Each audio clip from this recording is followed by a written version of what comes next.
Coen has long been celebrated as one of modern cinema's most distinctive filmmakers, thanks to his decades of collaboration with brother Joel on classics like Fargo, No Country for Old Men, and The Big Lebowski. But his solo directorial ventures have been met with mixed results, and his latest outing, Honey Don't, may be the clearest example yet of a visionary struggling outside the legendary sibling partnership. Billed as the second installment in a planned lesbian B-movie trilogy that began with Drive Away Dolls, Honey Don't arrives with the promise of playful pulp. Unfortunately, the end result feels more like a muddled misfire than a subversive genre experiment. At the center is Margaret Qualley as Honey O'Donoghue, a hard-drinking, sex-driven private investigator who seems designed to flip the archetypal male noir antihero on its head. While there's initial intrigue in watching Qualley swagger through scenes with sharp wit and unapologetic bravado, the character never evolves beyond her surface-level shtick.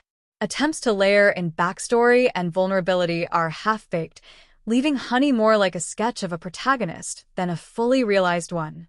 Chris Evans, meanwhile, delivers one of the film's most entertaining turns as Reverend Drew Devlin, a sleazy cult leader whose double life veers into drug smuggling and criminal excess. Evans throws himself into the role with a gleeful lack of inhibition, clearly relishing the chance to distance himself from his squeaky clean Captain America image. His performance provides genuine laughs and a few bursts of chaotic energy, but even his efforts can't save the narrative from collapsing under its own weight. The central issue with Honey Don't is its disjointed tone.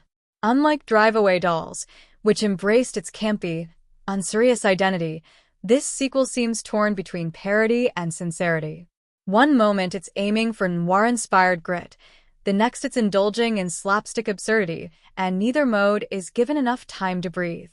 The result is a story that feels both overstuffed and strangely hollow, with subplots that fizzle out and character arcs that never pay off. Even Aubrey Plaza, cast as police officer MG Falcone and teased as a romantic foil for Honey, is squandered.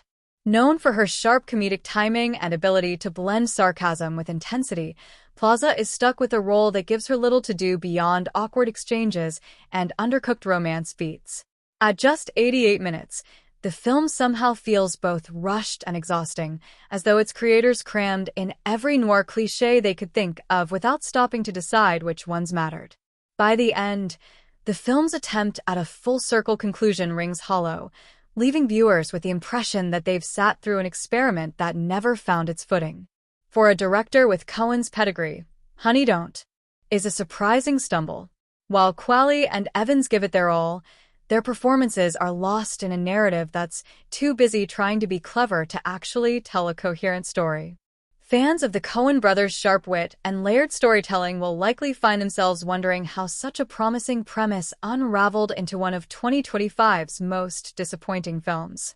Honey Don't is now playing in theaters, though it may leave audiences wishing Coen had taken a different road entirely.